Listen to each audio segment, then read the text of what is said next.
मुस्कान बहुत खुश होती है कि रज़ा के माँ बाप ने इसके माँ बाप से मुआफ़ी मांग ली है। ऊपर से मदीहा बे ही बार बार आशिर के माँ बाप से मुआफ़ी मांग रही होती है। मुस्कान को लगता है कि इस बार तो इसके माँ बे, लेकिन मुस्कान की माँ मुस्कान की हालत अच्छी तरह जानती है। वो मुस्कान के बे, देखिए जी, ये मेरा आखिरी फैसला है। आप अभी रज़ा के माँ बाप को फ़ोन करें और उन्हें मना कर दें। हम इस रिश्ते के लिए तैयार नहीं हैं।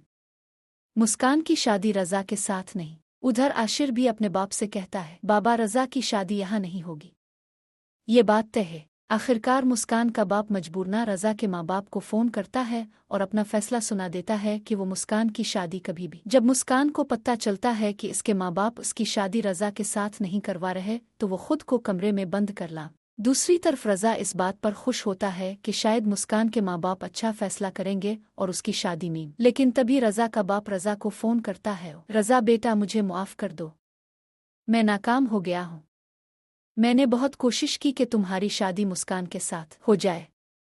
मदीहा ने मुआफ़ी भी मांगी, लेकिन मुस्कान के माँ बाप ने इस रिश्ते के लिए इनकार कर दिया है। वो तुम्हारी शादी काफ। ये बात रज़ा से बर्दाश्त नहीं होती। रज़ा खुदकुशी करने के बारे में। जब रज़ा के माँ बाप को पता चलता है कि रज़ा ने खुदकुशी की कोशिश की है तो वो फ़ौरन रज़ा को। उधर जब मुस्कान को ये खबर मिलती है कि रज़ा ने खुद को नुकसान पहुंचाने की कोशिश की है तो वो यूनिवर्सिटी के बहाने रज़ा से मिलने के लिए अस्पताल पहुंच जाती है। वहां वो रज़ा मुस्कान से कहता, मुस्कान, तुम अपने घर वालों को क्यों नहीं बता देती कि तुम मुझसे शादी करना चाहती हो? एक बार कहकर तो देखो। मैं मारे माँ बाप के सामने हाथ जोड़ लूंगा, मुआफ़ी मांग लूंगा, लेकिन तुम्हें किसी और का नहीं होने दूंगा। तुम बस मुस्कान रोते हुए रज़ा से कहत, रज़ा, मैं तुम्हारे अलावा किसी और के बारे में सोच भी नहीं सकती, लेकिन मेरे माँ बाप अपना फैसला। इस पर रज़ा मुस्कान से कहत, अगर तुम मुझे नहीं मिलें तो मैं इस बार वाकई खुद को मार लूंगा। अगर तुम मुझे जिंदा देखना चाहती हो तो तुम्हें मुस्कान बहुत डर जाती है और कहत, नहीं रज़ा, ऐसा नहीं हो सकता। तुम इस बार खुद को कोई नुकसान नहीं पहुंचाओगे।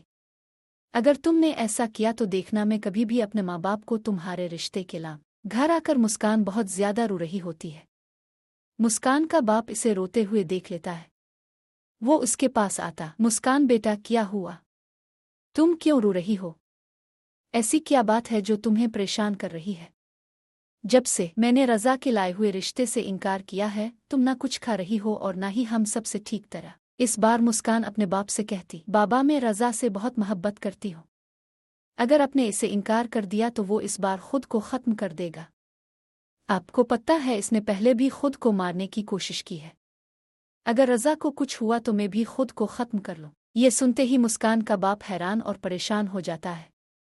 वो मुस्कान के सर पर हाथ रख, मुस्कान, अगर तुम यही चाहती हो तो यही होगा। तुम्हारी शादी रज़ा के साथ होगी, लेकिन तुम मुझसे वादा करो कि तुम खुद को कोई। फिर मुस्कान का बाप अपनी बेगम से कहता है कि वो रज़ा के माँ बाप को फ़ोन कर रहा है और उन्हें घर बुला रहा है। ये सुनकर मुस्कान की माँ हैरान हो, अब सोच भी रहे हैं कि अब क्या कह रहे हैं। ऐसा मत कीजिए। मैं जानती हूँ मुस्कान इस वक्त बहुत रो रही है, लेकिन यही उसके लिए मगर मुस्कान का बाप कहता है, मैंने फैसला कर लिया है। मैं रज़ा के माँ बाप को घर बुला रहा है। वो रज़ा के माँ बाप को घर बुलाता है और मुस्कान और रज़ा का रिश्ता पक्का कर देता है। मुस्कान और रज़ा दाल। आप लोगों में से कौन कौन चाहता है कि मुस्कान का बाप उसकी शादी रज़ा के साथ कर दे? और आपको ये ड्रामा नीचे कमेंट सेक्शन में ज़रूर बताइएगा। वीडियो को लाइक करें और चैनल को ज़रूर सब्सक्राइब। अल्लाह।